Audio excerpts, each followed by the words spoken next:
2, 1. Justices of the Appellate Division, 4th Department, hear ye, hear ye, hear ye. All persons having business to do before the court will draw near and give their attendance, and they shall be heard. Good morning. First case for oral argument is People versus Mahana, 576.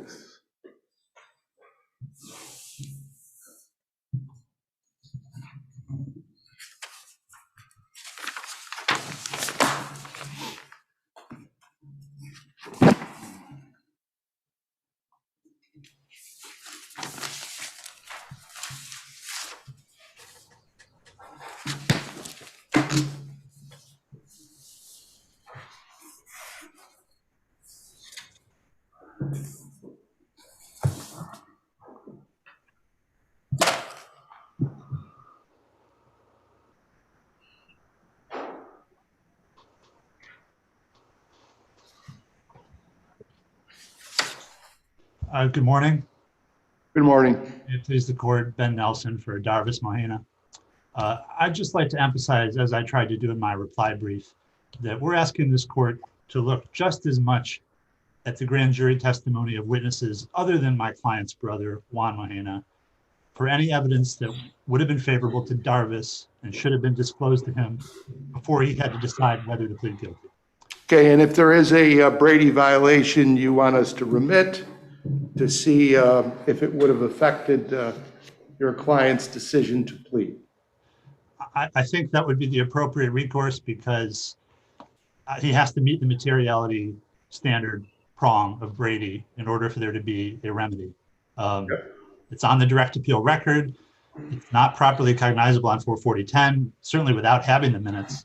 And if the court doesn't have any questions about that argument, if I could just be heard extremely briefly on the sentence, I think it's undisputed in this case that there were two people here. Mr. Nelson, Yes, wasn't your client at the time hadn't he already been afforded a YO, and wasn't he already allegedly in violation of the probation? Yes, and he was sentenced on that concurrently to. He'd already got the YO. I recognize that. I'm not trying to contend that he wasn't afforded any degree of leniency here. What I am trying to contend is that while certainly with this guilty plea, there is legally sufficient evidence of his responsibility for manslaughter in the first degree, I don't think that prevents this court from looking at what happened in this incident and saying the 15-year sentence that was provided to the directly culpable brother, Juan, 2/3 of that for Darvis. I'm asking you to consider essentially, without saying it outright, but I'm saying it now, that if Darvis Mahana was not the identical twin brother of Juan Mahana, I think on these facts, there's a considerable probability that you would have only one defendant charged with a homicide offense because of the way this incident unfolded, because of the fact that nobody contended that this was a brutal beating that could have resulted in loss of life except for a single stab wound. I recognize intent can be formed in an instant. I recognize accessorial liability can be present, but I don't think that those things keep you from looking at this incident and saying, maybe this isn't a case if they are not twin brothers who share a bedroom where they went to where evidence is found.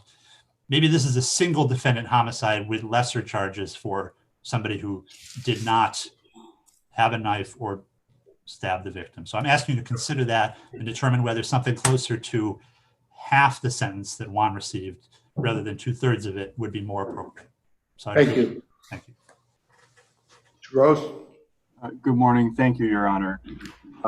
Regarding the Brady claim, I would submit that before this court even considered it, we would have to look at the favorability that's alleged in these grand jury minutes. Obviously, these were sent camera to the court, so Mr. Nelson didn't have the benefit of reviewing them. But I would submit that these aren't favorable.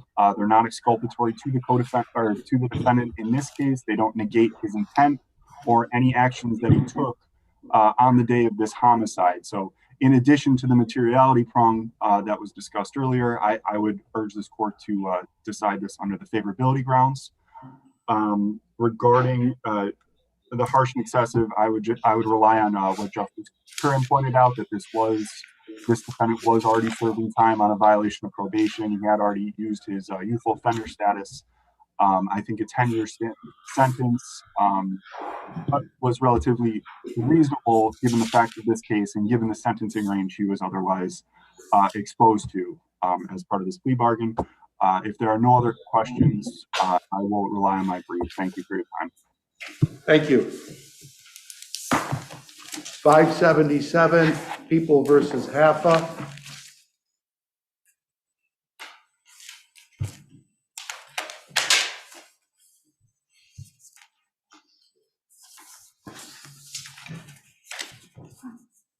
May I proceed? Hang on, please. We're still waiting on Attorney Woodard. Okay. Good morning, Your Honors. May it please the Court, Allison Kawarzowski for Mr. Haffa. So I would like to focus mostly on point 2 of my brief, which involved on the mistrial applications in this case. There were 7 mistrial applications made during Mr. Haffa's second trial. And the ones most concerning are the ones that I think were more pervasive and admitted to, which were the 4th, 5th, 6th, and 7th applications for a mistrial in this case. If we could have you keep your voice up, I know it's difficult with Move forward a the little bit. conditions, but if you could please keep your voice up, we'd appreciate it. Sure. So the 4th, 5th, 6th, and 7th applications for the mistrial in this case involved conduct by the people that was admitted to and denied Mr. Haffa a fair trial. And we understand this is a question of discretion, but given the pervasiveness and given what had happened and unfolded throughout the first and the second trial, we would ask for a new trial in this case, given that it was an abuse of discretion to deny those mistrial applications. Mistrial application number 4 is sort of what started it, where Deputy Cunningham had testified on the stand that she had not, or rather that she had received additional medical care past what she received at the emergency room. She had previously not testified to that, and it didn't seem as though anyone was aware. Counsel, how does that impact defendant's case? So they ultimately found that the records from this medical visit were not specifically pertinent to this case. However, it's more about the fact that the people had admitted to knowing about the fact that she had gone for more treatment. Right, but look, her physical injury wasn't at issue here, was it? I mean, it wasn't like they had to prove serious physical injury or even mere physical injury. And it's tough to argue prejudice here when your client was acquitted of all the top counts, despite a mountain of evidence. There was so much evidence here. I mean, I'm amazed. Whoever tried this case for the defendant did a very good job. He got robbed third on this, given all this evidence. So it's tough for me to fathom how your client was prejudiced by this issue of whether the police officer got treatment at some point in time when physical injury is not even an element. I mean, the point is well taken. I think that it's not really the content of the things that were not turned over or the content of those records that are at issue. It's more the pervasive nature of the people's conduct throughout this trial, which is to say we didn't know about it, and then an unknown source is coming to the court saying, yes, they did, and then they said, oh, yes, we did. But this was a deception. It was a misrepresentation to the court. And as your honors are aware, the judge in this case was very concerned about the way that the people had conducted themselves. You know, they were circumventing the defense, subpoenaing witnesses, and admitting to that as well. But still, Counselor, the information that was the subject of this mistrial, it didn't matter, okay? So why don't we go on to the other mistrial applications that you're relying on? Well, the remaining mistrial applications that I'm relying on are largely the same subject matter. It's just it kept coming up repeatedly. And the question of whether or not the people had knowledge or did not have knowledge. And it was actually the witness, Deputy Cunningham, who was saying, I did tell them. And she was upset because she was worried she would be called a liar because she had told the people something that they had then misrepresented to the court did not happen. And in terms of just the prejudice of all this, it's defense counsel having to be occupied with not only wondering what is coming next, because there were so many instances of this throughout the trial, but also, having to defend and not spend the amount of time and resources he could have been spending defending his client. So that would be my response to the prejudice prong of that. If this court does not find that a new trial is necessary, it could remit for a hearing on the scope of the prosecutorial misconduct in this case, and also what the intent of that misconduct would be. And regarding that issue, unless the court has further questions for me, I would rest on the remainder of my brief. Thank you.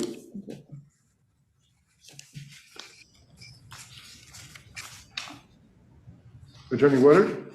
Good morning, Your Honors. May it please the court. In response to the appellant's arguments regarding the mistrials on point 2, are the appellants correct that the trial courts afforded they're in the best position to determine whether the mistrial is necessary, and they are entrusted with that area?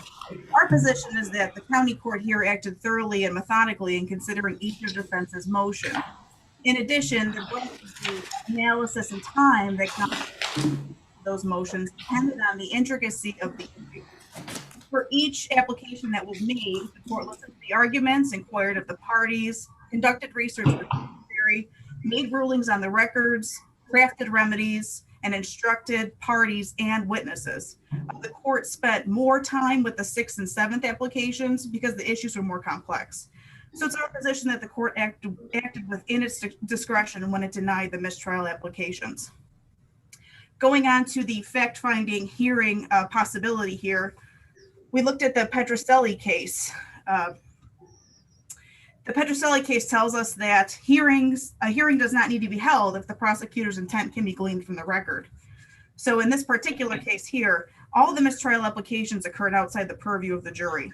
The people were amicable to the defense and they were receptive to the court rulings. The district attorney even made a point to instruct Cunningham when her testimony was kind of going a little bit askew here.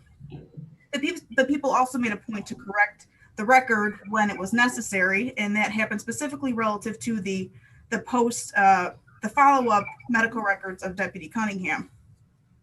The county court considered the extent and the intent of the people's actions here. The court even reviewed the Petroselli case and concluded it had made a sufficient factual inquiry before concluding that the jury could render a fair and impartial determination, and also that the defense had not suffered substantial injury here. So it's our position that the prosecutor's intent could have been inferred by the record, so there was no need for a hearing. It's our conclusion that the court also acted within its discretion when it denied the defense's request for a fact-finding hearing. Seeing that the main Ellen addressed here, are there any additional questions? Any questions? No. I think we're all set. I will submit the remainder of my argument on paper. Thank you.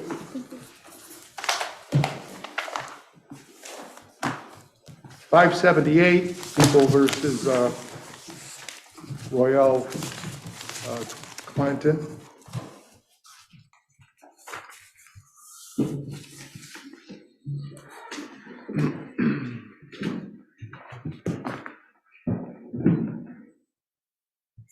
Good morning. Good morning, may it please the court. Scott Porter for Mr. Royal Clanton. I'm going to address point 1. If there's time left over, I may address parts of point 2. That's a threshold issue, I take it. Sure. Grand jury question. Sure is. And the facts are certainly not in dispute. Yeah, you rely in large part on the case of People versus White, case from this court. I know you cited that in your brief several times. There is a distinguishing factor there, however. I guess in White, there was never a prior declination, and in this case, there was. Does that make a difference? It could. And I think every case that's been cited, with one exception, that's the lower court decision in Kelman, can be distinguished, because there hasn't been a case, at least at the appellate level, that squarely deals with this straightforward application of facts. I'm sorry, were you going to ask Well, I something? guess, no, go ahead, I don't want to Okay. interrupt you. The district attorney's brief was illuminating because it made me go back and read Evans a second time. And the reply brief addresses the language in Evans. And I submit that Evans is more important, more controlling on the outcome of this case than the, quote, pure dicta, which is how the district attorney characterizes Evans. And I want to spend my time and explain why I think Evans is controlling. Evans, of course, a distinguishing factor, did not decide the timing of the notice requirement, which is this case. Instead, it decided the timing of the appearance requirement. But to decide that, it had to analyze the statutory language pertaining to the timing of the notice requirement. The language is, I think, somewhat clear. You're talking about any request prior to the filing of the indictment. Of any indictment. That's the black letter law, isn't it? Correct. And Evans points out that the language you just cited, Your Honor, is unambiguous, which is important for statutory construction principles. But when the Evans court analyzed the notice of appearance requirement, it labeled that, characterized it as not unambiguous. So what does that mean? Well, they could not rely on the plain meaning of the language because the statute was silent on that issue. And it looked to legislative purpose, legislative history, and concluded, which was the issue presented at Evans, that if the defendant files his or her notice of appearance before the grand jury presentment, then that defendant is entitled to appear before the grand jury before they vote. That's the outcome in Evans. But as I said, the Evans court, because it had to compare the two requirements in this statute, concluded that prior to the filing of any indictment is unambiguous, which means it has to be literally construed. And Evans goes on to talk about what that language means. And this is where it impacts on this case. And that phrase means what it plainly means, which is that anytime the defendant files the notice of intent to testify before the filing of the indictment, that applies to situations to the grand jury having voted on the indictment. Mr. Porter, can I ask you this? Have you seen cases where a defendant says no and then says yes? No, I don't want to testify. Yes, I do. Because that's what happened here, correct? The first lawyer, he had two different lawyers. The first lawyer did not indicate that he wanted to testify, and then we got a second lawyer, and they did give the notice. Are there cases where this factual scenario has come up? The cases that are cited by the people are situations where the yes-no scenario happened before the grand jury vote. This case is unique in that it happened after the vote. And secondly, those cases also involve instances of what's been described as antics, gamesmanship, lack of cooperation. Those factors do not apply here because, as Your Honor points out, the defendant had new counsel. And But it can't be a subjective standard, can it, Mr. Porter? I mean, that's looking at the intent of counsel, the intent of the defendant. I mean, it can't be subjective in that sense in terms of how we're going to say, yes, this is a waiver, this is not, right? I mean, it's got to be more than that, doesn't it? right, but I was reflecting on what these other cases concluded with respect to the district attorney not affording a defendant prior to the grand jury presentment the right to testify. One other issue here, does it make a difference that when this notice was served of his intention to testify, that the grand jury had been discharged? I would submit under the plain meaning of the language, Your Honor, no. And Kelman specifically addressed that, saying that, and I'm going to quote, "Since the right to testify before the grand jury is statutory and the legislature did not deem that that the disbanding of the grand jury should alter defendant's right to testify, the court must also so find. And I also cite in the reply brief, I think the Munoz case. Yes. Again, different part of the same statute. In that instance, the phrase did have a plain meaning, and the appellate division said, we're not going to do anything beyond what's in the wording of the statute.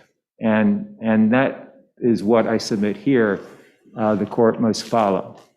And to go back to Evans, the court also explained why this particular phrase was in the statute. The Code of Criminal Procedure, the predecessor to the statute, did not allow post-voting appearances by defendants. Mr. Porter, I need to take it to an issue that's of concern to me. Do we have, in order to agree with the people, do we have to effectively find that there was a waiver by the defendant? A binding waiver that would preclude defendant from rescinding that waiver. However you qualify it, Yeah. but it would have to be a waiver, correct? Correct. Can you think of a circumstance where a defendant could, in fact, waive it such that it would have controlled under these facts? I cannot. Doesn't that therefore promote the idea of gamesmanship irrespective of the subjective intent of counsel or the defendant? That is, if you can't get a waiver, isn't it always gamesmanship to do this? My response is two things. First, the legislature could always amend the statute to provide for an exception. Second, district attorney offices can file these indictments more promptly than they did in this case. They waited 16 days. And isn't your response that gamesmanship, if it's available to you as counsel for the defense, especially when liberty is at stake, you're entitled to and probably should do it? If I was defense attorney, I would not file a frivolous notice of. This wouldn't be frivolous, would it? Well, this case is not frivolous. But in the context of gamesmanship, I have to. One person's gamesmanship is another person's strategy, I think is my ultimate point. Yes, and this ties into what Your Honor was saying earlier about not going into the subjectiveness of the scenario. It is not disputed, again, as to the timing of the service of the request. And when you juxtapose that to the plain language of the statute, we have the claim that the defendant is making in this appeal. I'll follow with Mr. Tyler too, but I can't envision a situation where defense counsel would send a letter say the defendant hereby waives, because that would deprive this strategy potentially. I can't imagine where it would be enforceable for a DA to say, I acknowledge receipt of your voicemail whereby the defendant has waived. What I'm struggling with too, then, if it can never be waived, how is it the statute is construed to apply to this situation to your client's favor?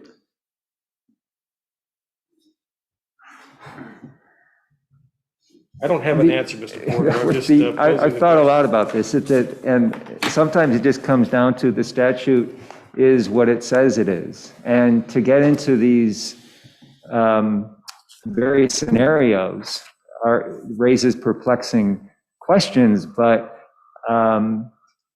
if the legislature wanted to hold defendants to a binding waiver, it can say so in the statute. I don't know if that's constitutional either.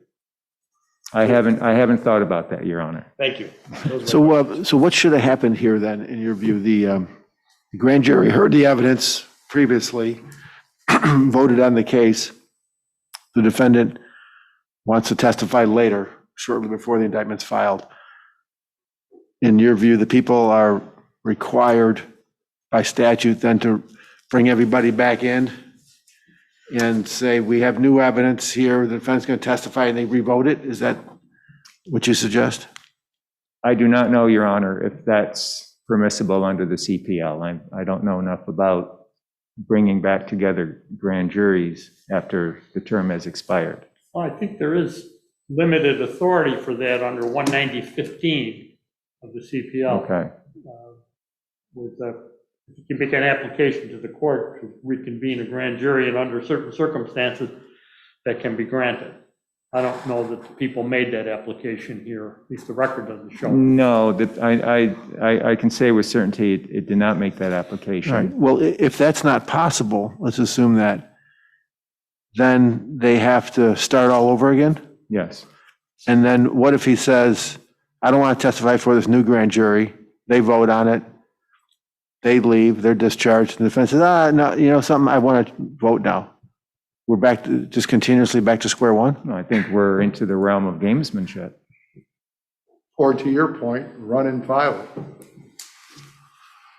People. Pardon?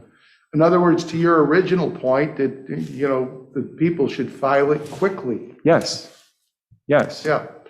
Okay, you should begin to wrap up. Your time's just running out. I know we've asked you a lot of questions, but we do want to hear from you, so. Which is always a good thing. Yeah. The last point I want to make, if this court agrees with the appellant and reverses the conviction and dismisses the case, because this is a motion to dismiss the indictment, I would submit that it would not be necessary to send this appeal back to the county court for findings of fact, conclusions of law in relation to the suppression issue. Because the case would start anew if that is the decision of the court. Okay, thank you. Thank you. Mr. Tyler? Good morning, Your Honors. Ken Mr. Tyler. I reading your brief, seems as though you're laying this whole problem at the feet of the defendant for making this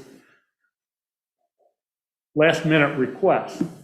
And as has been discussed here, and Justice Carney mentioned it a few minutes ago, does your office have some responsibility for not promptly filing this indictment? I think I come here every term with some unusual factual circumstance or scenario that I go back hoping not to repeat. And that's what sometimes causes these questions to arise. But I think it's possible to envision scenarios where this happens under a tighter time frame, and part of our concern is the gamesmanship. Perhaps the panel is referring to possible gamesmanship from both sides. And I think the statute should be interpreted in a way that that's not possible. So To that point, real quick, does this, by waiting to file the indictment, does that delay the obligations of the new discovery rules? Just a curiosity. Does waiting to file the new indictment delay the? Does the indictment trigger the new discovery rules that we put into place here in New York? In other words, can it be gamesmanship by the DA to say, I'm going to wait because I don't have to produce things then until later? Just a thought. Go ahead. I'm sorry to get you. I guess theoretically in some cases, but the discovery obligations apply to all accusatory instruments, including a felony complaint. So if there's a felony complaint pending, no, that doesn't save us any great time. Of course, we have to turn over a defendant's statements prior to grand jury so they can decide whether or not they want to testify. I got you off your point. I'm sorry. And is it common for an indictment to be filed as soon as the grand jury votes or the grand jury discharge? Isn't the grand jury hearing many cases at the same time, and the prosecutor is getting multiple indictments, as many as 20, 30, 50 together? So is it common that as soon as the grand jury's done, the indictment's filed the next day? No, I don't think so. Maybe it depends on the size of the county, the business of the grand jury. Some proceedings aren't wrapped up all in one day. Some indictments aren't immediately filed. Some prosecutors are more diligent about filing their indictments immediately. And I agree, that's a factual scenario that ideally would be the case here. But I don't think it's uncommon that there's situations where the failure to file it right away is necessarily indicative of. I see what happened here. The grand jury was discharged on May 31, and the indictment was not filed until June 9. Did you make an application, or could you have made an application to reconvene this grand jury? The answer to that is no, and that's part of my argument for interpreting the statute in a way that's fair. I apologize, I don't have it in front of me, but I think CPL 190-15 limits the time in which the people can continue a grand jury to complete unfinished business to within the last date of term or the 5 days preceding that. And unless I've miscalculated, I think we're beyond, embarrassed if I misconstrued that. But I think we were beyond that point by the time defendant decided that. The statute said that you could do it unless there was not another grand jury in session. That may be, but I think the next grand jury starts by operational law. When the one discharges, the next starts. And my understanding of the grand juries is that they're preset by court term. Well, And is there always a grand jury in session? in my understanding, there is I think the way 190, I think it's 15, used to be written. There was a period where if a grand jury wasn't hearing business, it was technically adjourned, but I don't think that's really. I mean, in some of the smaller rural counties, I don't know that a grand jury is always seated. Is that true? It may not always be hearing business. I have limited experience and, I don't want to. No, I get beside the point, but, Cortland County was a small county. You call the grand jury in if you need them to hear a case imminently. I see. So would you agree that if the request to testify, the change of mind was made before the grand jury had voted, before the grand jury was discharged, that his request should have been granted? There's no doubt about that, correct? Even though he said no, that he can say yes before discharge. I don't have sincere doubt about that. I know I characterized Evans as dicta because Evans, if I recall correctly, concerned the pre-vote obligation, and the Court of Appeals discussion with respect to a post-vote right to appearance was somewhat hedged, but I agree it would not be good faith if you received a request and there was no identifiable prejudice not to give the defendant the chance to testify in a post-vote posture. But here, these grand jurors have been sent home and their business was done as far as they knew. They'd have to be reconvened for one purpose only. Or I guess you just start with a whole new grand jury, start from scratch. In which case, I guess your worry is that why wouldn't the defendant do that in every single case?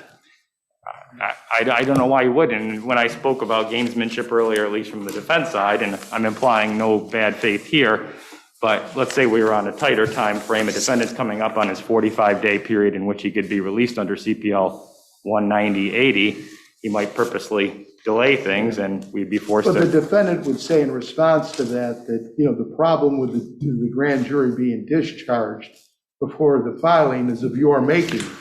You should just file it before, the grand jury is discharged, and it's just a pure interpretation, plain meaning of the statute. I respectfully don't agree that it's entirely of our making. I think it's partially of defendant's making, and that's true only here because under 190-50, defendant received a 190-50 5B notice. That's a specific time and place at which he could testify if he wanted to. He not only didn't appear, he affirmatively through counsel said he declined to testify. And is that irrevocable? Is that what you're saying? That's irrevocable? I don't think it's irrevocable because back to Justice Lindley's point, I could imagine a scenario where if our grand jury is still sitting and hearing business, there's nothing effectively from just withdrawing a vote and permitting a defendant to testify. I can see situations where that's not irrevocable.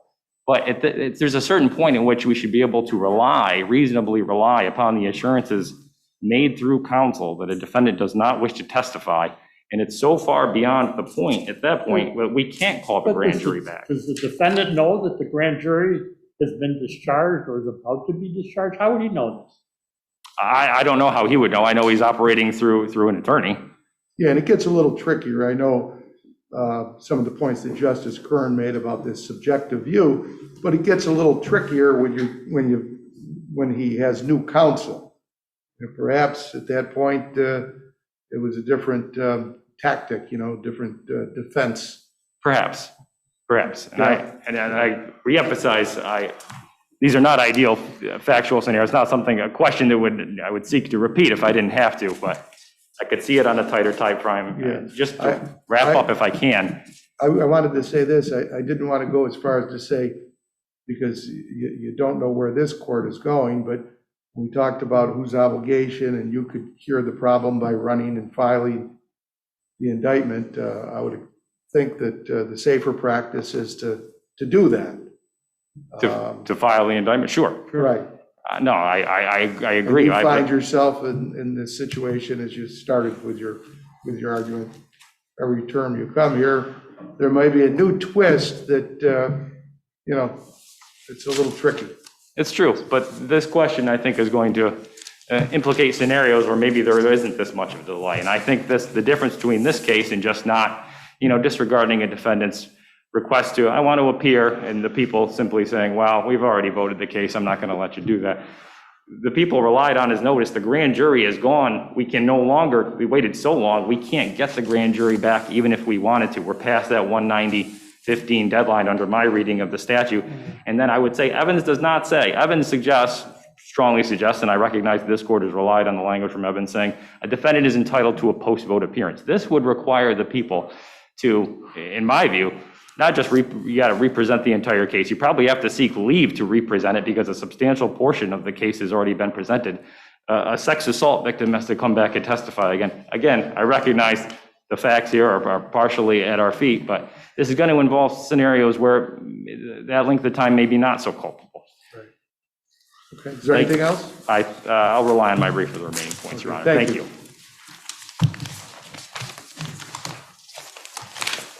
Number 580, People versus Sierra Garcia.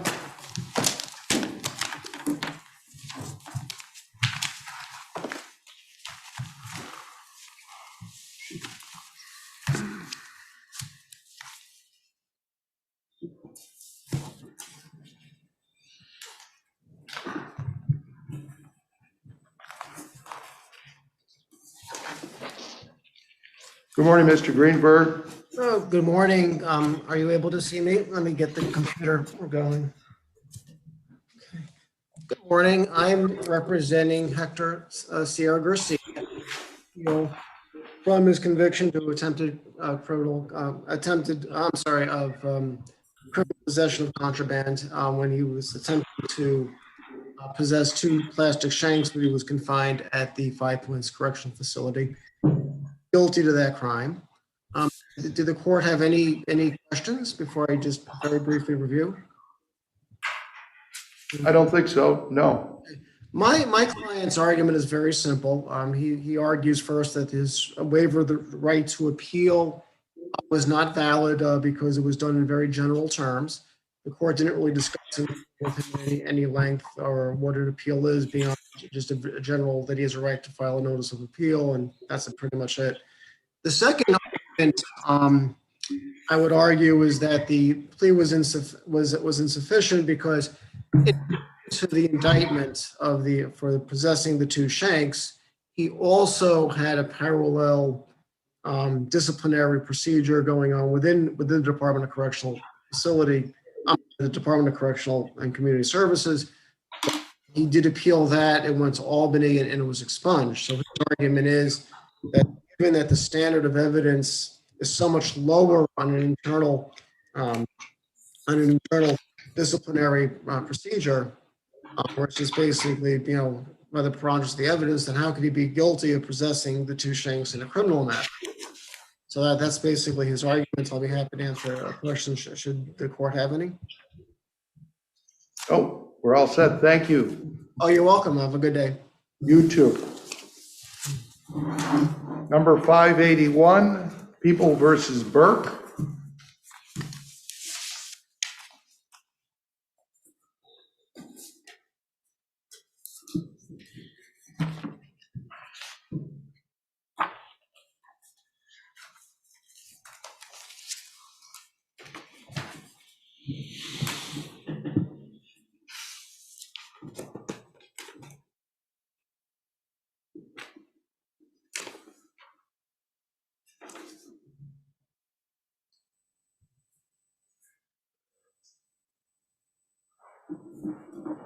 May it please the court, Donald Gerace appearing on behalf of Milton Burke. Good morning.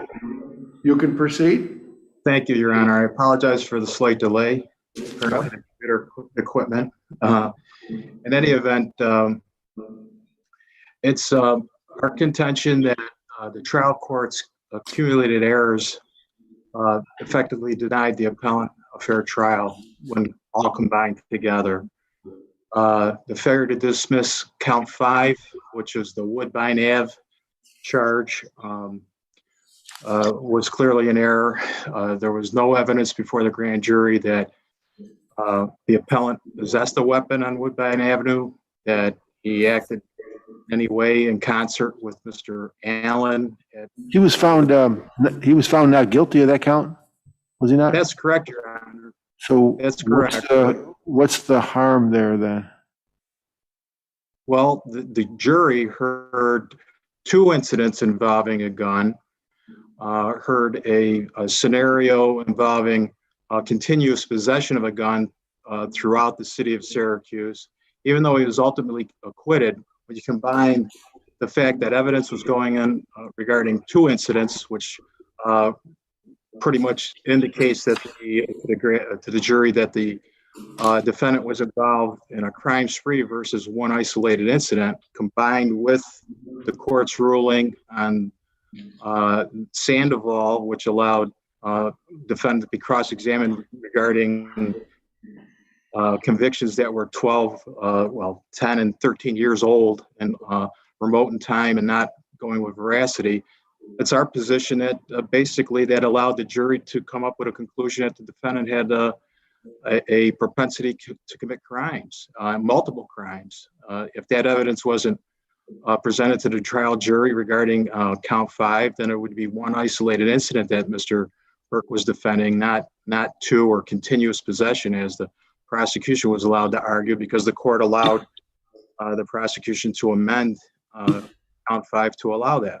Now, Mr. Tracy, this amendment was granted before the trial started. That's correct, Your Honor. You don't need court leave, do you, under those circumstances? I don't. I'll admit that I'm not positive. Obviously, permission was requested at that point. Actually, trial had commenced, Your Honor. That was the issue. Trial had actually commenced, even though testimony had been taken. That was it. Is it your contention that the court overstepped its bounds by raising this issue, or that the court erred in ultimately granting the application? Because it was prompted by the court, as I understand it. The court was the one who spotted the issue. I believe it was prompted by the defense in this case, and there was, I believe there was a motion in limine made by the defense regarding the Woodbine Avenue testimony and what was going to come in, and that's what prompted the prosecution to seek to amend that particular charge in the bill of particulars to allow essentially a more detailed theory of prosecution than what was originally argued in the case. So combining that with the fact that the charge shouldn't have existed anyways, because there was absolutely no evidence before the grand jury to allow it to go forward, we believe was error. And in actuality, at trial, I think one of the reasons Mr. Burke was acquitted of that charge was that the only witness to him possessing a gun indicated that he didn't possess the gun when he left the scene. He handed it to someone else, then got in a vehicle and drove away. So that combined with the Sandoval ruling by the court, obviously prejudiced the defendant, and combined with the missing witness charge that was later a ruling the court made regarding Tasha Myers and the defense's inability to produce Tasha Myers, all of those things combined to, in our view, combined to deny the defendant a right to a fair trial. That missing witness charge. That was an alibi witness, correct? Essentially, yes. It was an alibi witness, and but that's a pretty material witness. No denying that, Your Honor. But by the same token, Mr. Burke was incarcerated from a week after the incident up until the trial, which was approximately 19 months. So he had no ability himself to contact anyone. You had the situation where he had several attorneys appointed to represent him, and so given the significance of the alibi witness, the materiality of the presumed testimony, the court did not abuse its discretion to have that missing witness charge under the circumstances. Sounds to me like you're more talking about the ineffective assistance of counsel issue. That is in fact very important with respect to ineffective assistance of counsel issue. Regardless of the number of wouldn't that be, I'm sorry, Mr. Trace, but wouldn't that be primarily a 440 motion? We don't have really anything in here but what counsel was told, knew, didn't know. I mean, it's tough to address that here, isn't it? I think it is, although Mr. Burke actually raised it with the court, because the court did have a conversation directly with Mr. Burke with counsel present during the course of the trial, and that issue was raised by Mr. Burke. So I think it actually is preserved.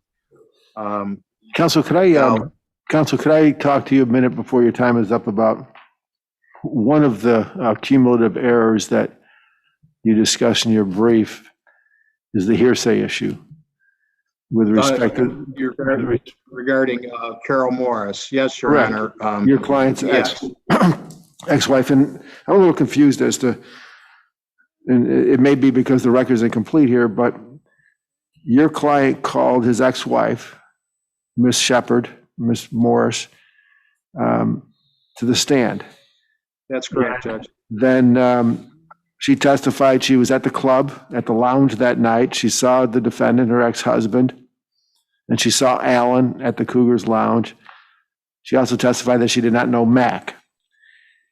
Then the defense lawyer sought to question her about what she told to a police investigator, what she said to a police investigator. There was an objection on hearsay by the prosecutor. In response to the defense counsel said, these are not hearsay because they were made by Miss Morris, by the witness. The court, there was something happened off the record, and the court sustained the objection. That's correct, Judge. We don't know from this record what Miss Morris was going to testify to, right? There's no indication because that conference took place off the record. It's clear, I think the law is clear that just because a witness is going to testify to something that he or she said previously, that's still hearsay. That's still hearsay, even though the witness is available for cross-examination. But the bottom line is, unless we know what she was going to testify to, how can we determine if it was offered for the truth of the matter, which in case it would not be hearsay? How do we know there wasn't an exception, to the hearsay rule, inconsistent statement or cited? I don't know many of these things. Without knowing the substance of her proposed testimony, it's impossible for us to review that issue, is it not? I believe so, Judge. When I say I believe so, in this particular case, what defense counsel was attempting to cross-examine, or I should say question Ms. Morris about, was the fact that at trial, she testified at trial that she didn't know who left and why they left Cougars Bar, just that there was some incident and people were rushed out. This is after she testified that she saw the defendant there and saw Mr. Allen there. What she told Detective Ticini was that Mr. Allen and Mr. Mack got into an argument at the bar, not that the defendant did, and that Mr. Allen and Mr. Mack eventually were. Yeah, I don't want to cut you off, but the point is we don't know this, and I know it seems like a big burden that the defense attorney should at that point say, time out, Judge, we want to, excuse the jury, and we want to put on the record what she would testify so that the appellate division could review that. And then we would make a determination.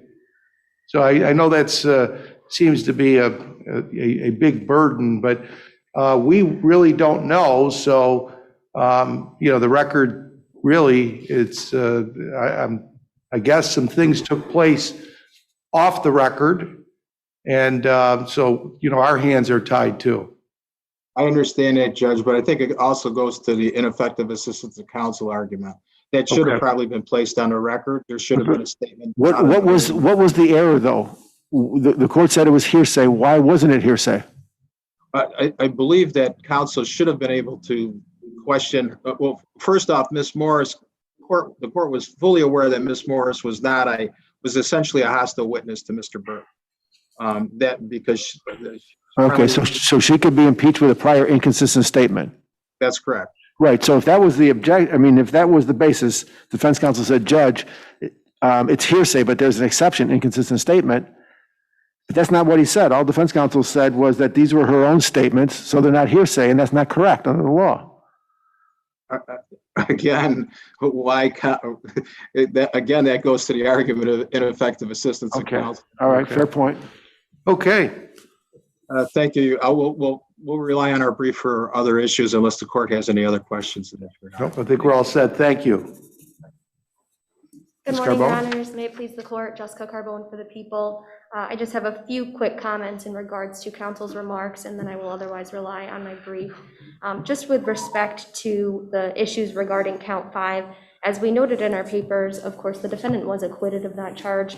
However, I will just note that the presiding judge actually stopped to review the grand jury minutes before making a ruling on that matter, and did find that both the grand jury testimony as well as the bill of particulars supported the theory that the people were advancing. And with respect to the missing witness charge for the alibi witness, again, I will just note, as outlined in the papers, the court directly asked counsel what he undertook to try to find or locate or make contact with this witness, and he twice said that he didn't undertake any efforts, and that was because, in his own words, the defendant didn't give him any information. And while the people do understand that the defendant was incarcerated for the pendency of the case, the defendant did state he was at her house on the night of the incident, and he couldn't so much as give that address over. So for all those reasons and the reasons noted in our papers, Your Honors, we would ask that you affirm. Thank you. Thank you. 582, Kopkowski versus Kopkowski.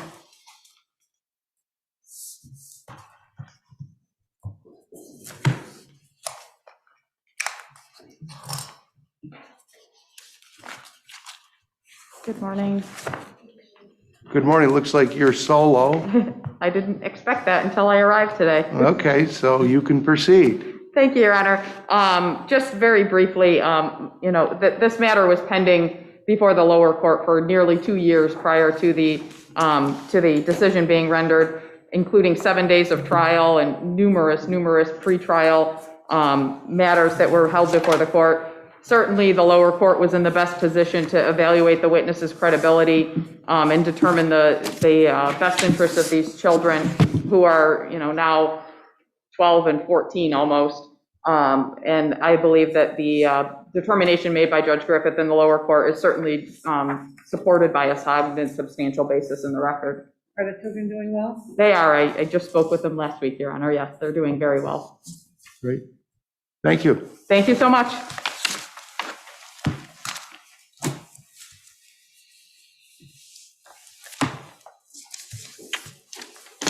Okay, 583, Fichione versus PM Peppermint Inc.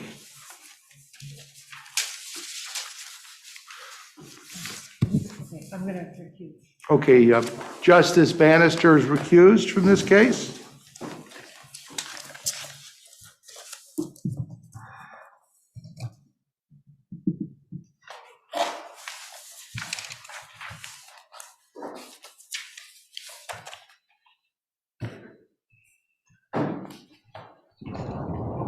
Okay. Mr. O'Connor, I don't know if you heard my statement that Justice Bannister is recused from this case. Okay. Okay. Mr. Sommerfeld, you can. Thank you, Your Honor. May it please the court, Henry A. Sommerfeld on behalf of appellants. The trial court's award of costs against the town should be vacated, and the order should be reversed in its entirety for several reasons, as we've raised on appeal.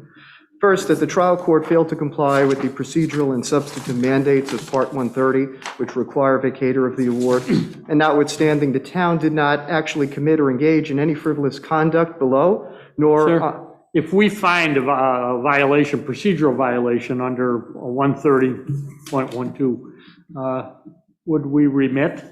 Not here, Your Honor. Vacatur is appropriate because the trial court did not satisfy any of the requirements under Part 130. The trial court did not issue a written decision. The trial court did not outline the specific conduct justifying the award.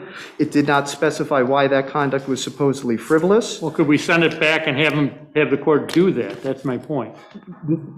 Based on this court's case law, Your Honor, it would not be appropriate. We've cited a number of cases where, for instance, in Adirondack Bank, there was no written decision. This court vacated And numerous other cases, both in this judicial department as well as others, have held that where there are numerous failures, even just one failure is enough for vacator. Where there are numerous failures, vacator is appropriate. And I would submit, Your Honor, that there is no conduct justifying the award. So we're free to examine the record and determine that the town's action was not frivolous in the first instance. Exactly, Your Honor. Of course, the court, if notwithstanding the procedural defects under Part 130 with the court's failures, the court can, of course, examine the record, and there is nothing in the record to support that the town's conduct was frivolous below.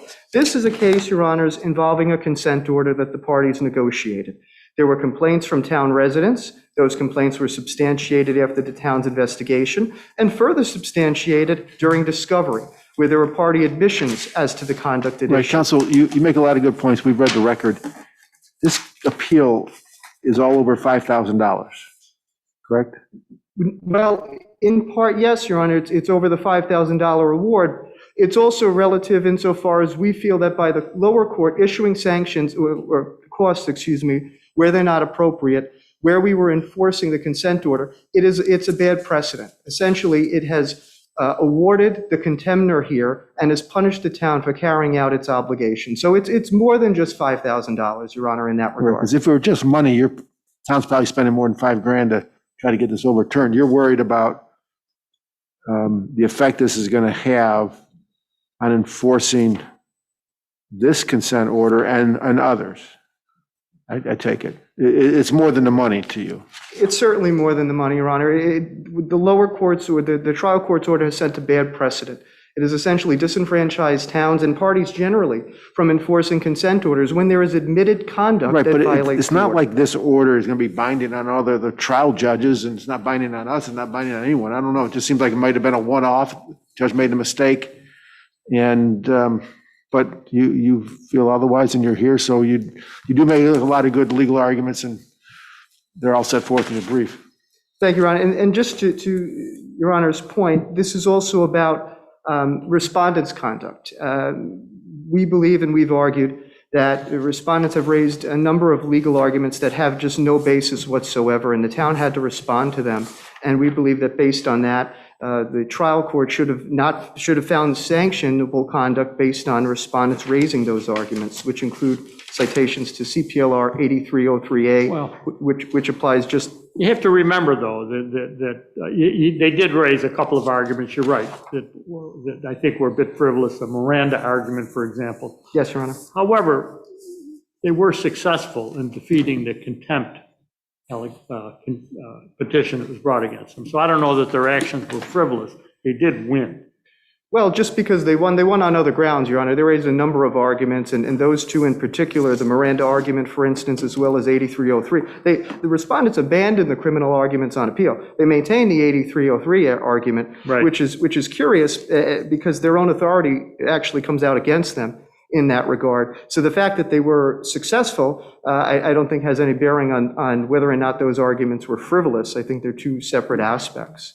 And the only two minor points that I'll conclude with, Your Honors, is ultimately the evidence in the record, as well as respondents' admissions as far as the conduct, should have resulted in a finding of contempt by the lower court. And the only concluding point that I'll make and defer to the panel for any other questions is respondents did not appeal or cross appeal. So the affirmative relief they seek is not before the court, and they're precluded from seeking such relief.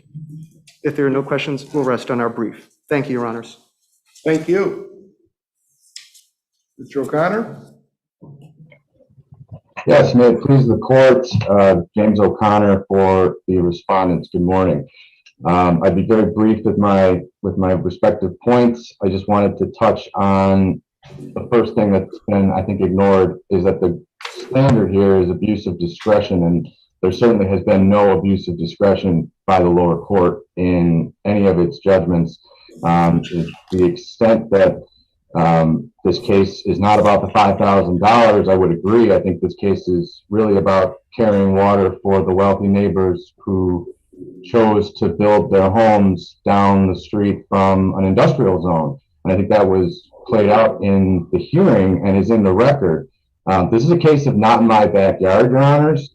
And the judge was well within his discretion to say that in his estimation, it was not a violation of the consent order if there were 2 days of non-commercial grinding of trees, some of which were dumped by the town onto PM Peppermint's property. And that's exactly what the evidence showed in discovery. We actually admitted as much in our opening papers back in. The material was dumped by the town on your client's property, but your client knew it, I think consented to it or agreed to it. The town didn't do it with improperly, did they? No, the way that played out, Your Honor, was the town dumped some of the trees on my client's property because at the time, my client was interested in a commercial mulch. Exactly. Right, exactly. And that changed. It did, and it was a quid pro quo that my client agreed to forego that commercial operation in exchange for the consent order for topsoil shredding and some other things. And what I think Judge Grisanti pointed out in his decision, which by the way references his the hearing transcript, and there's case law that we've put forth that says that that is absolutely permitted under the rules.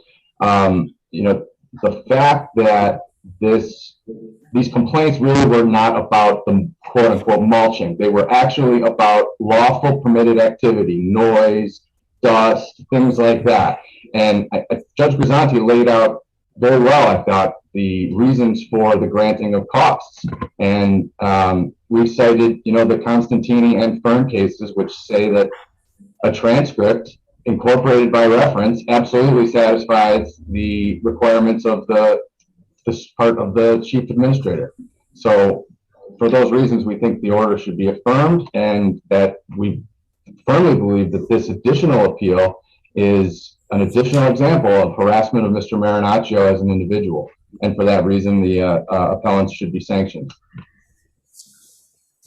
And we'll rest on our papers unless the panel has other questions. Thank you, Counselor. Thank you. 584, Chudzinski versus Cheektowaga, Sloan Union School District.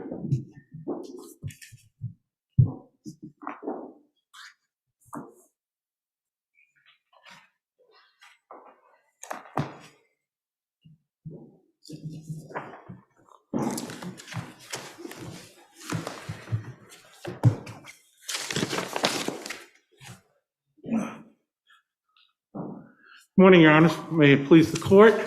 And first, let me start off by saying it's nice to be in a courtroom again. In this case, my client was sued because a teacher at her school raised her voice to an assembly of teenagers. Yeah, we're familiar with the facts, which I know are very important to this case. And let me say this just procedurally. There's some problems with the summary judgment motion because we don't know, there's an oral decision. We don't know where is it in the record. So I probably would limit or narrow your comments to the directed verdict or the motion to set aside the verdict. But, okay. Let me help you out. I think, as I understand your arguments, it's really like a law school question. You know, the difference between causation, and you're not arguing that, you're arguing that there was no proof that your client acted unreasonable, or there was no proof of a violation of any applicable standard of care. And that's where, as a matter of law, it shouldn't have even gone to the jury. Is that right? Your Honor, I'd like to thank you for taking my argument, because that essentially is what this comes down to. This comes down to a teacher, and I would like to say, without going through all the cases, because the court has done a very nice job of pretty much saying what I had to say. In our reply brief, we quote, and it's a trial court case, it's not an appellate court case, but it really, to me, beautifully states what the law is supposed to be all about. In the Powell case on page 17 of my reply, it says, finally, on a more general level, this court notes that one purpose of decisional law is to inform citizens of what they can expect from our system of justice. so that they can arrange their affairs and act accordingly. Often the normal everyday activities of citizens inform the decisions of judges and vice versa. Yeah, in other words, proof of injury is not enough. There must be some proof of conduct that falls below applicable reasonable person type standards. Exactly, Judge. There are thousands of teachers teaching right now in courtrooms, in classrooms throughout this state, and they need to know what's expected and what's not expected, what's reasonable and what's not reasonable, what it is that is going to get them in trouble legally and what's not going to get them in trouble legally. There's no evidence of decibel levels. There's no evidence of how loud is too loud. None of that exists. The only evidence is that this probably, accepting that the jury found that this caused this accident. But how does that direct or show in any way to my teacher how she's supposed to act going forward? What the level of too loud is? So would you agree that there are a factual scenario where if a teacher screams at a loud, exceedingly loud tone over a microphone, that there could be liability in that situation? You're not saying that yelling into a microphone in and of itself, there can't be any liability. You're just saying that the proof here, given the decibel levels, is not enough. I think, Your Honor, if there was expert testimony to suggest that this noise was so loud and so out of proportion to what is reasonable under the circumstances, perhaps there might be a case there. Yeah. No one has said that. In other words, if there was some proof on what level in decibels the sound that came out of this mic, as well as some expert testimony that establishes some applicable standard. In other words, if it was 140 decibels and you were subjected to that for X amount of time, that would be below a particular standard. People would get injured, so to speak. At the very least, there should be a medical expert or a audio expert that is going to come in here and say, there's no way this woman wouldn't have gotten hurt unless the level was too high. No one even said that. It seems just reading it on the surface, it seems as though the noise decibels here, yelling, be quiet. These kids go to concerts. They go to sporting events. It just could not possibly have exceeded any decibel level at these other venues, and it just struck me as very unusual, unforeseeable that anyone would sustain any injury from yelling, be quiet, into that microphone. As a matter of fact, other students even closer, and nobody else had this problem. So it just strikes me as highly unforeseeable that anything like this could ever happen, and probably never happened before. And there's no evidence that there was anything defective with the microphones. These are all things that could have been investigated, but were not. Counsel, correct me if I'm wrong, but I remember in the record there was reference to the fact that the school district knew that there was a problem with this particular microphone, that there was reverberations throughout the, that they knew that there was a reverberation problem in that auditorium. And in fact, shortly after this, they fixed it. They remedied the problem. So I don't know, it would be fair to say that there was, no foreseeability. They knew that there was an issue that needed to be fixed, and they fixed it, but not until after this plaintiff was injured. And Your Honor, I agree. There's not a single expert that says reverberation can cause hearing loss, which would have been very simple if it was true. There's not a single expert who said that. 2 experts were called to testify by the plaintiff, and neither one of them. I'll suggest to you, I was just sitting out in the hall here. There's reverberation in that hallway. That may mean that someday you want to fix that. You probably don't. There might be reverberation in this courtroom right now. Maybe you want to improve the acoustics, but that doesn't mean that reverberation causes injury. Nobody said that. The only person who said that, frankly. That's not an attempt to put us on notice, is it? No, it's not. But I know, I have to tell you, I can't help but mention that, every judge gets a gavel. And the purpose of a gavel is to be louder than everything in the courtroom and to make short, loud noises like our teacher did. That's her job. Is that going to be actionable someday if somebody just says without proof that it's too loud? How far does this go? Again, this comes down to nobody on the plaintiff's side testified that this was unusually loud or so loud as to be completely beyond the pale of what should be expected by a teacher under these circumstances. Okay, thank you. Thank you. Counselor?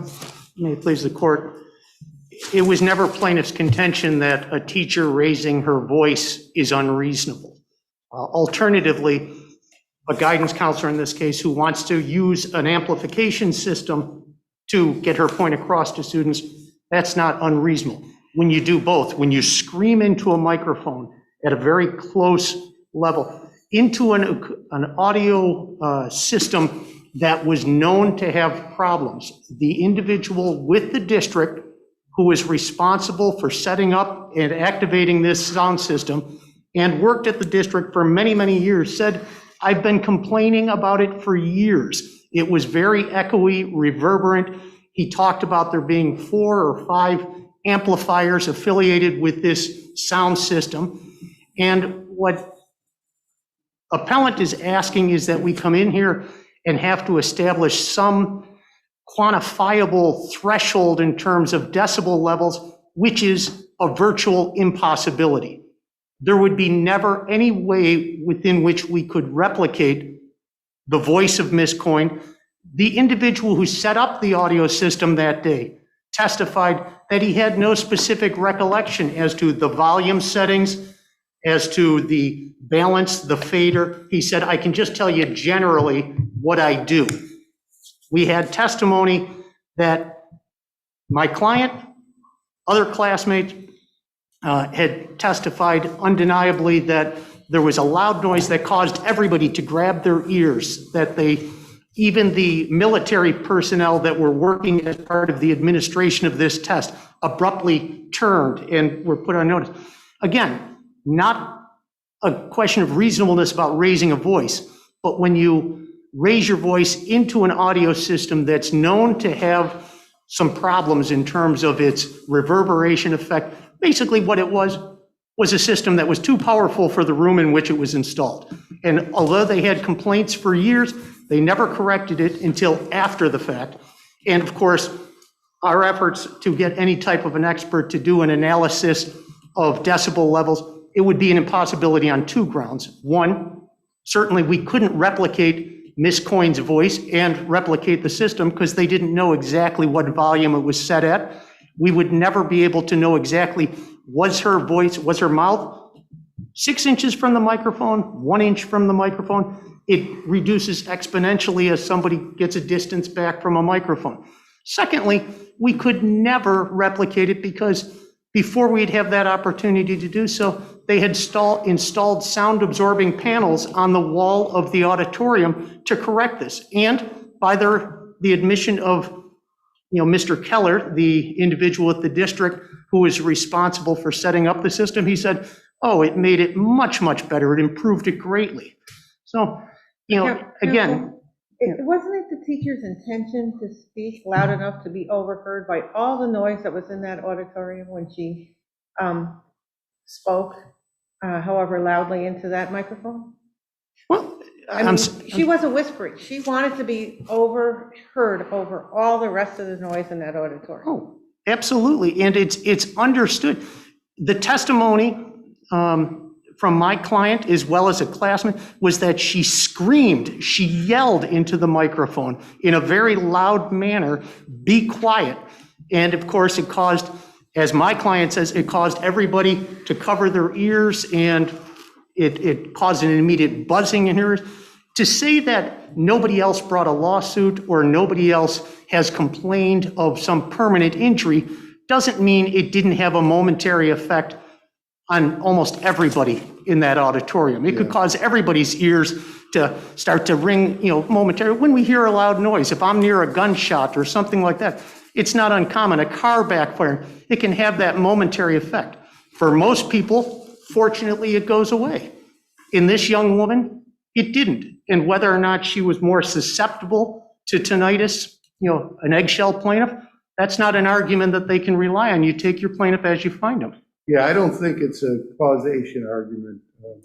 I think what we have to decide is, what proof is necessary to establish that this particular conduct exceeded commonly accepted practices of, so to speak, speaking into a mic, and whether or not the proof on this record established that. And I would just draw your attention to the testimony of Dr. Bellis, who talked about being exposed to a loud noise, and he even talked about the abruptness of the noise, referencing the inner ear and the stapedial tendon, which effectively, I guess you could sort of analogize it to the way an eye involuntarily blinks. If somebody throws something, you flinch. The stapedial tendon within the ear does the same. It tightens and dampens so that the sound is lessened, so you don't have damage to the inner ear. He talked about this being a sharp noise where she screamed abruptly and quickly into the microphone. It wasn't a gradual speaking and getting louder and louder. Rather, it was an abrupt scream into a microphone. He and Dr. Stocking talked about the loud noise. And again, they're relying on the history provided from my client in part, but they're also looking at objective testing and personal examination to opine that this was too loud, and as such, it caused injury to this plaintiff. Okay. Thank you.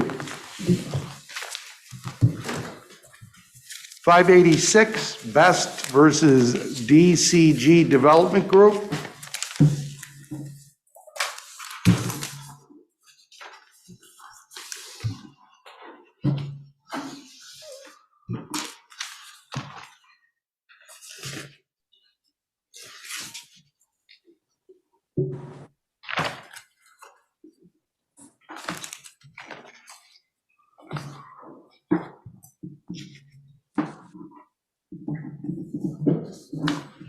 Okay, I think we have everybody. You can proceed. Good morning, Your Honors. Valerie Barbic for Appellant Del Signor Blacktop Paving. I'm sure Your Honors have read the papers, so I don't want to belabor the point. Just to note that Ms. Barbic, good morning. The reasonable excuse for delay, do you view that as a key to a lock that must be turned, so to speak, to get into the consideration of prejudice, or is it part of the consideration of prejudice? I think you have to first have the reasonable excuse, and then you get to whether there's prejudice. And neither you nor your other third-party defendants cite to the Court of Appeals case from 2014. The plaintiff does. And doesn't that seem to answer it completely the opposite? That is the Kimzo Apartments case, especially when you look at the commentaries, the McKinney's. Kimzo was, if you remember, it was a during trial amendment. And the defendant sought leave to conform the pleadings to the proof to add a counterclaim. The Supreme Court granted it. The Second Department, and you rely mostly on Second Department cases, said, no, we're going to reverse. That was an abuse of discretion because there had been extensive delay and there was no reasonable excuse for the delay. Excuse me. It goes up on appeal, and the Court of Appeals reverses again, reinstates Supreme Court's decision. So, and then we have the case called Wodolewski, whatever it is, from 2018. And it looks to me like the reasonable excuse for delay is a factor for the prejudice continuum. How do you deal with Kimzo is ultimately my question. Well, I think even if you want to go with that, Your Honors, I mean, here, this isn't a situation where some proof comes up and it's immediately dealt with by the plaintiff. Instead, what we have is a situation where you have an extensive delay. There are no new facts to justify a request for the amendment. You have absolutely no prejudice, right, Ms. Barbic? I mean, well, I think the courts, I think the Fourth Department has recognized that the delay in and of itself constitutes prejudice. Yeah. Well, I don't know if we've said it quite like that, but the Jablonski case and the case that cites to suggest, I think that's Justice Curran's point, that seems to suggest that, that if it's really late, eve of trial perhaps, that you have to have a reasonable excuse for that delay. And I guess the question is that measured in terms of prejudice, or is that a standard that is separate and distinct from that? And how does that flow with the Court of Appeals case or cases that Justice Curran has talked about? I think that's what we're wrestling with, so to speak. Right. And I understand that. And I think here, as much as the respondent would like this court to say, hey, well, look, you know, the third party defendants were aware of all this information. You know, the plaintiff respondent is the entity that's seeking leave from the court well after the note of issue is filed,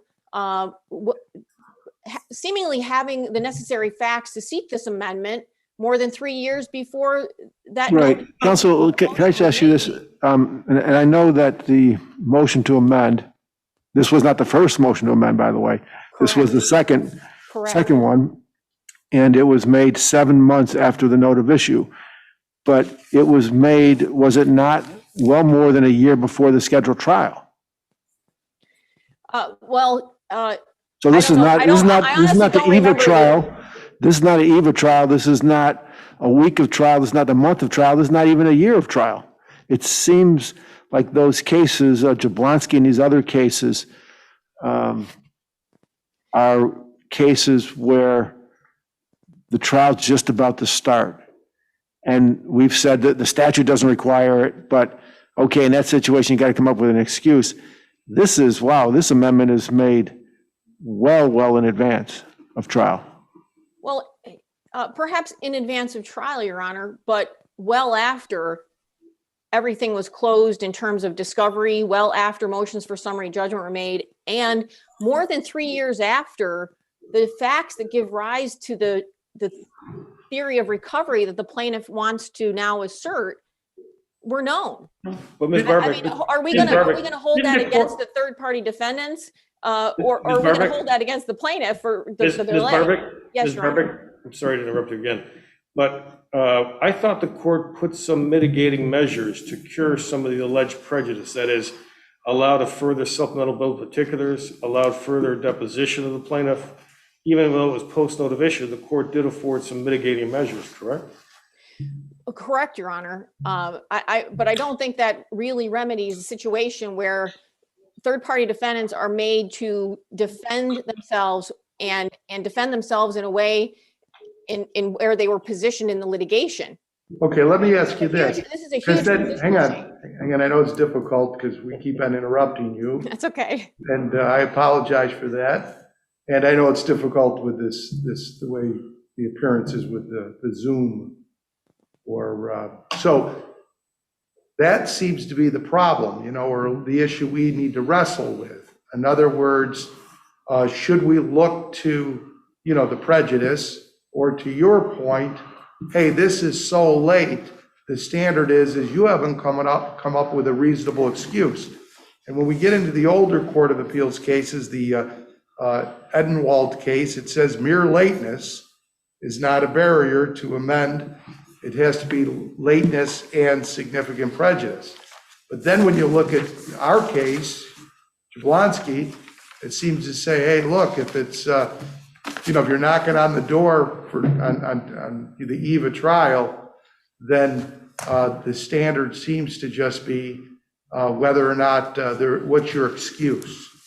And so my question to you is, it seems like the only argument with the prejudice is this issue about the inability to retain or hire an expert. Well, I think it's a little more than that, though, Your Honor. I think that what we're talking about here is a party to litigation defending themselves in one way, obviously as third-party defendants, where liability against my client would only potentially become an issue if the plaintiff is able to prove a case against the plaintiff. I mean, I'm counseling my client for about 3 years in one way, and so in other words, have a positional change let me ask you this. But I was surprised not to see specifically, you know, those arguments, but maybe they're implicit in it. In other words, is your argument that your client as a third-party defendant wouldn't be liable unless the GC and the owner's liable? Correct. So, I mean, so and the applicable. joint and several implications, Your Honor. I mean, that's what I'm talking about when in my brief, when I talk about Right. positional change, you know, the dynamic of how the verdict sheet reads, you know, whether or not we're. But I guess the question is, for us to evaluate prejudice, what would you have done differently that you didn't already do? And that's how I would evaluate Well, prejudice I mean, in this particular situation. You know, one way would be to, you know, develop more with regard to the GC. You know, I mean, I'm not going to, through the litigation, I'm not going to create, you know, arguments against the GC when, you know, I'm wanting everything to stop and not be passed through to my client potentially.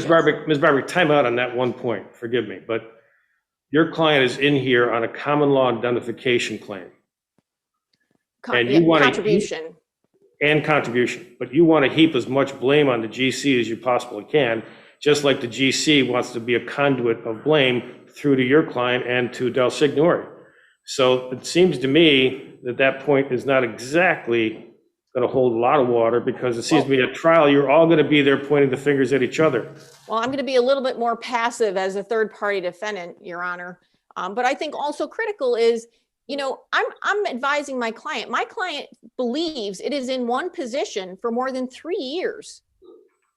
I mean, I do think there's prejudice to my client. Right. Ms. Barbic, I didn't see those arguments of prejudice, those assertions in your brief. The way I read your brief was that you're prejudiced because you might need a new expert witness. But to me, the way that I read this case, maybe it's just me, it comes down to the excuse. Given deference to the trial court on the prejudice issue, maybe I would have gone the other way, but I don't think it can be said that Judge Barrett abuses discretion in finding not enough prejudice. What it comes down to, in the motion to amend, Salino and Barnes did not offer any excuse. They just argued prejudice. You in your opposition papers, as did the other lawyer opposing it, both argued they have no excuse. They have never offered one. There were no reply papers. On appeal, you argue they have no excuse. Again, Salino and Barnes doesn't even offer an excuse, not even on appeal or at the trial. So they have not offered one anywhere. Their only argument is we don't need one. So for us, if we were to, it seems like it comes down to us is an excuse needed here? Because if it is, one has not been offered. So we can't say that they offered a reasonable excuse. Right, I agree. I mean, I think they do need an Ms. excuse. Ms. Barbic, just to glom on to Justice Lindley's point, isn't that where I started? That is reasonable excuse part of the prejudice continuum, or is it the key to the lock? You said key to the lock. I suggested that perhaps Kimzo Apartment says it's part of the prejudice continuum, as I call it, because there Kimzo specifically reversed the Second Department case upon which you primarily rely, cases, talk about reasonable excuse for a delay. So do you agree, in light of Kimzo, which you didn't address in your reply, that it's a prejudice continuum, one factor of which is reasonable excuse for delay? I think, as I said before, I think you have to have both. I think you have to have a reasonable excuse. And I think here, in and of itself, the Fourth Department cases, as I read them, say this kind of delay constitutes prejudice. Okay, thank you. Thank you.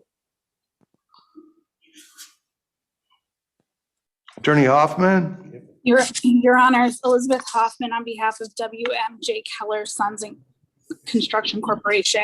Ms. Hoffman, I want to make sure that you got the similar questioning as Ms. Barbic did. Now let's just assume for the sake of argument that either the Supreme Court or our court denied the amendment. I'm going to play this out in my head at trial, and let me see if you disagree with it. First of all, your client's The third-party defendants would be at trial. They'd have the right to put in proof. The plaintiff would probably put in proof with respect to all four, owner, general, two subs. General contractor would probably want to put in proof against subcontractors so they can have a pass-through and common law indemnification. And subcontractors, once faced with that, would want to put in proof as to plaintiff's comparative fault and the GC's fault. And all four defendants slash third-party defendants would be on the verdict sheet. Do I have that right? And there's a lot in there, by the way.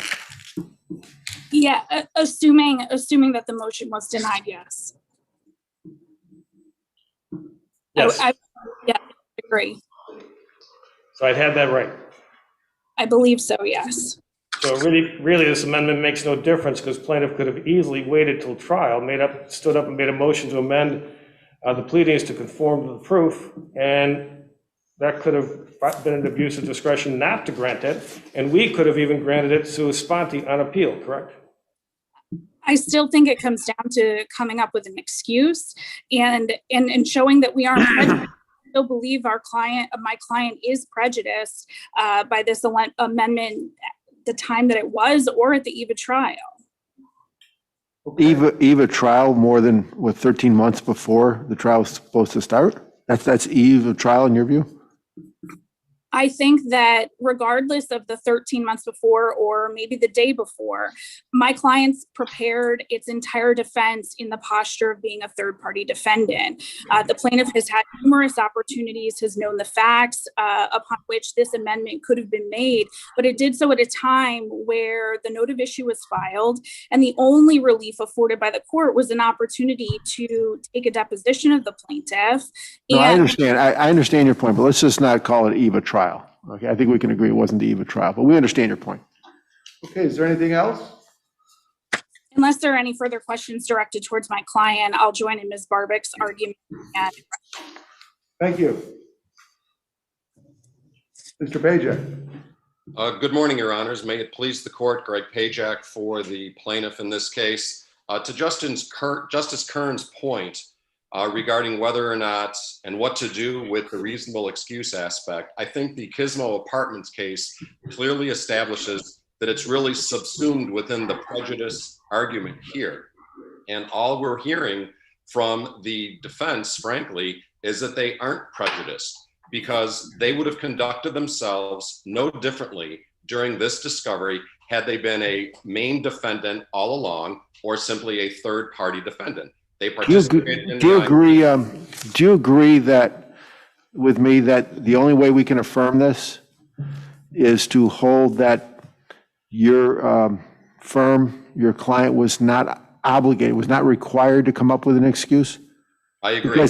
Because if we do, you have never offered one at trial or on appeal, so we can't say that the excuse was reasonable. We have to say it was not required or it was folded into the prejudice such that kind of like a late notice of claim. We pretty much read that reasonable excuse out of the late notice of claim as long as you have actual notice. That's similar to what you're saying here.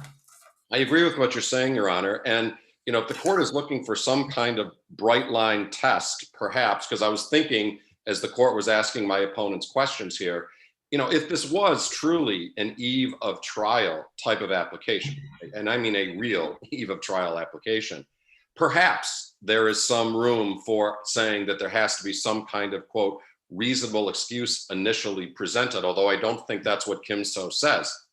But that's not what we have here. So well, we're more concerned about what we said in Jablonski. In other words, does it rise and fall on the excuse issue and whether, in this case, it's the eve of trial? Or as we've talked about, is that also sort of inclusive of the prejudice issue? They sort of go hand in hand. Here they go. Yeah, here they go hand in hand because, again, the failure on the part of the defense to be able to articulate or show any real prejudice here obviates the need for certainly any kind of standalone excuse. because in this particular case, as I was discussing, they did everything that any main named defendant would have done during the whole course of the litigation. And as Justice Kern pointed out, they're going to conduct themselves at trial the same, whether they're a third party or a main defendant. And Kimzo also talks about the fact. Mr. Pajak, real quick, just so I can follow up with something Justice Lindley asked. I thought I read in both your brief and at page 24 of the record that what prompted this motion to amend, whether it's a good reason or not, was because the court dismissed the vicarious liability claims against the owner and the GC. So a belts and suspenders approach dictated we better make sure we have a direct claim and everybody's on notice of that that's what we're going into trial, rather than just rely on conforming the pleadings to the proof. I agree with that, Your Honor. And I believe that motion was in December. So several weeks later, then this instant application was brought to amend. And I think even though it wasn't articulated as clearly in the underlying papers, it's clear that the application to amend spun off from the result of that motion. Yeah, but wasn't that motion just related to 241 subdivision 6? I believe so, Your Honor. There's still a 240 subdivision 1 and a 200 and a negligence claim, right? Common law negligence, correct. Yeah. Yes. No, but the 240 sub 1 was dismissed on the prior summary judgment motions, right? So you had going to trial, you have no labor law cause of action except for 200. Correct, not 240 per Ren 1. Right, so there's no vicarious liability, is there? Correct. Yeah, so in other words, all that's in the game right now is 200 and negligence. Right, and again, with all the defendants pointing fingers at each other in that regard, they're in the same posture they always would have been, and they've suffered absolutely no prejudice. But again, it goes within the discretion of the court here, and certainly there's no abuse of discretion. Okay, thank you. Thank you, Your Honor. 587 CHS versus Land O'Lakes Purina Food or Feed.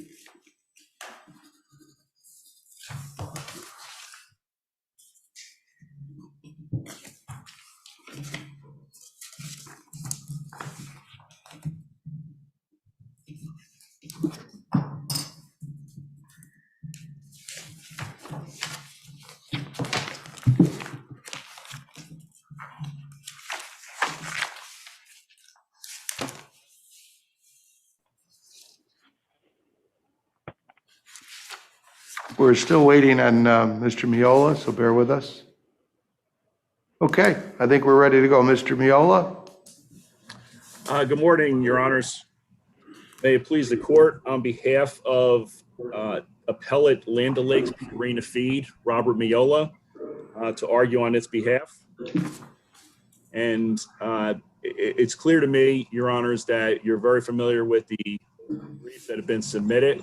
Although we're flying solo here today without counsel for plaintiff, we had requested 15 minutes of argument, and I don't see the need to use anywhere near that amount of time. So if the court is permissive to allow, I'd like to just highlight a few critical facts for the court. Really, Mr. Miola, what we have to consider, and I enjoyed reading your brief as a footnote, I guess we have to consider whether the lower court can sua sponte, look at a set of moving papers and make a determination whether or not they meet admissibility standards, or whether or not that has to be raised by opposing counsel. Is that right? That's one of the considerations, Your Honor. Because if the papers are to be considered, I can walk through all the issues of subrogation and receipts of subrogation and assignments, but you've sold me if the papers are considered. How's that? So I don't have to bore you with the whole formula of what went wrong here, the way this was sued out. You're making my argument very easy, Your Honor. And you want us to say that the court shouldn't be sua sponte getting involved with the moving papers, at least as it relates to admissibility. That's correct, Your Honor. If you look at our brief on page 20, the Rosenblatt case, along with the second court decisions set forth on page 22 of our brief, that should provide you with support for that position. Okay, I think we understand. Is there anything further? No, I have nothing more to add if that's the only question the court has of me. That's all I have. I'm good. Okay, we're good. Thank you. Thank you, Your Honors.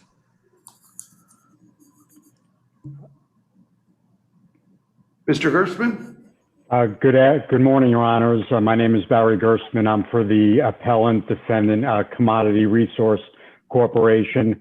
This is going to be a quick argument as well. Our motion and the underlying appeal seeks the same relief as Land O'Lakes.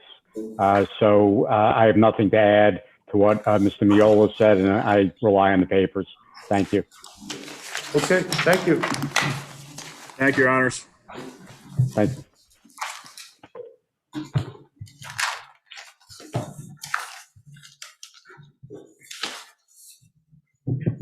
Okay, 588, Brown versus Ventura.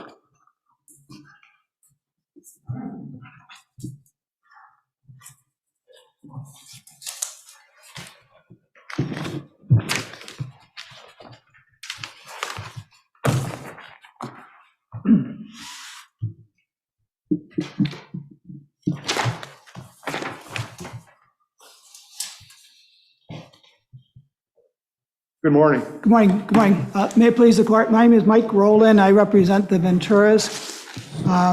I think the facts are clearly set forth in the briefs submitted by and the record on appeal. But I think in this particular case, the parties admit that the written contract for the specific performance of a contract does not reflect the real agreement of the parties. It seems to me your primary argument is based on that Schoonmaker case, correct? That this is effectively a novation and it rekindles the contingency.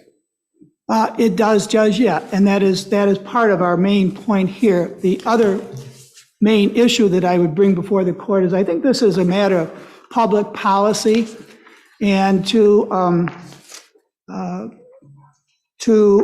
order the Once you go into public policy, of course, you're asking for a big lift, but let's put that aside for just a second. Exactly. But vis-a-vis the contract law issue, just to make sure I've got it right, you're saying this is effectively a novation, it extinguished the prior contract, this is a new contract that stands on its own. That's your point on the contract law? Yes, sir. Great. And Go if that's, we find that that's a correct interpretation of the contract law, you're fine. If not, then you got a problem, right? Judge, I'm sorry, I did not hear that. Could you repeat? In other words, if not, if we don't find that, and we just find that even though it was called an addendum, it's really an amendment that just modified the purchase price, and it's not a new agreement, then at least that argument would fail if we went that direction. At least to that argument. My argument is larger than that, though, Judge. I think that this was a contract to accomplish a illegal or improper objective. And so what was the, what's the illegality here? I know that at least from the seller's perspective, there's the stamps, right? The transfer tax? In which case, in this particular contract, the buyers agreed to pay for those expenses. So though both parties would have had to verify the actual purchase price paid, and so they're gonna, the illegality is the $4 per thousand on the increased purchase price? that is one aspect of illegality. The other illegality, which probably, if I would offer, the real reason was to keep the real property assessment low. Right. So I think that was the motivating factor here. There wasn't any pretrial discovery other than the interrogatories, but that would have been the consequence. Yeah, because with the stamps, you're stuck with, there's a second department case that seems to go, and I know it was before my time that stamps were only $1.10 per thousand. I remember those times. That's what I first barely remembered. I don't, so, okay, I think we understand. I mean, to be fair, though, your clients didn't back out because of any illegality. I mean, they were knee-deep in it themselves. They're both at fault, Judge, yes. Right. There's no They sugarcoating that. They backed out because they had a change of heart. And that the one email I think you sent to them, and said that this property has special meaning to them, and They felt it was a selfish act for the buyers to go through with it, and they're just not showing up. It wasn't based on, now maybe it doesn't have to be, but that's why this deal didn't go through, not because they had any qualms about engaging in or permitting any illegal activity. That letter was taken out of context, and I think a point that I wanted to raise to the court was that when the addendum was prepared, my clients had indicated to the buyers that they didn't want to go through with it. The buyers went to their attorney and told them of the false nature of the original purchase and sale contract. That attorney advised them that she couldn't participate in such a situation, so therefore the contract had to be amended, resulting in the amendment, the addendum. I did not get that for like 12 days afterwards. Yeah, no, we understand that. And then plus, when you got it, I guess there was still another 10,000. And I don't know if it was on the side, but it was actually, the purchase price was actually agreed orally for another 10 for 170, right? Exactly, and I would point out to the court that not only was the contract intended to accomplish an illegal objective, but members of the public, there are people out there who are naive, there are people out there who are dumb, there are people out there who need legal advice. But the original contract created a situation where we could have gotten to the closing table and the buyers could have refused to pay the $30,000. No, we understand that. By the same token, with the addendum, that extra $10,000 was not documented. Right, okay. Thank you. Yes, sir. Thank you. May it please the court. John Refferman for the Browns. Sir, if I may, in Supreme Court, and here you've argued that the addendum does not require attorney approval. Yes, sir. You never cited a case for that. Not for lack of looking, Your Honor. Okay. Because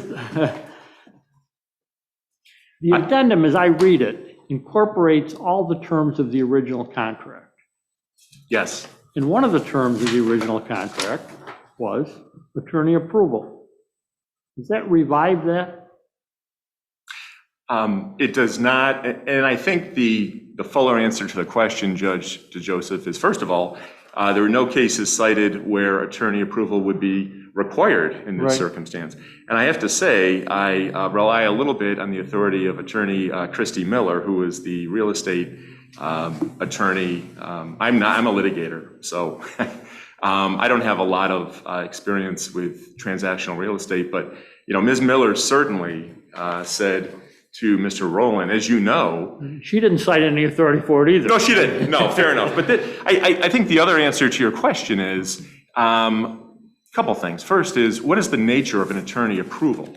Attorney approval, I know this much, is not intended to rework an agreement of the parties. And here we have all the material terms agreed to and signed in writing, not once, but twice by the parties. Now, this addendum really, I guess, really favors the seller, showed they were going to get more money from 130 to 160. What if the addendum were different, however? What if the addendum changed the agreement from, say, a cash sale to an understanding where the seller would hold a mortgage? I mean, that's a big difference. Did seller's attorney have to approve that? I think perhaps we'd have to see all the facts in that case, Judge, but if there were a material alteration of the terms, I think it's reasonable to think that the attorney would have to approve it. Here, of course, there was no material alteration of the terms. It simply confirmed the actual purchase price, which was $160 at the time. And there's still 10 that's being hidden. Well, I wouldn't say it's being hidden, Judge. In fact, a check was written. So, there's a writing evidencing the extra 10. Judge Doyle correctly found that that's clearly part of the agreement. And there's really no mystery about that. There's no fact dispute about that or anywhere here. Okay, is there anything further? No, I think, fundamentally what I'd like to leave the court with is that Judge Curran was right, or sorry, whoever said it. The public policy is the real argument here, I would suggest. And this is a contract case. And with that, I thank you. Thank you. Thank you.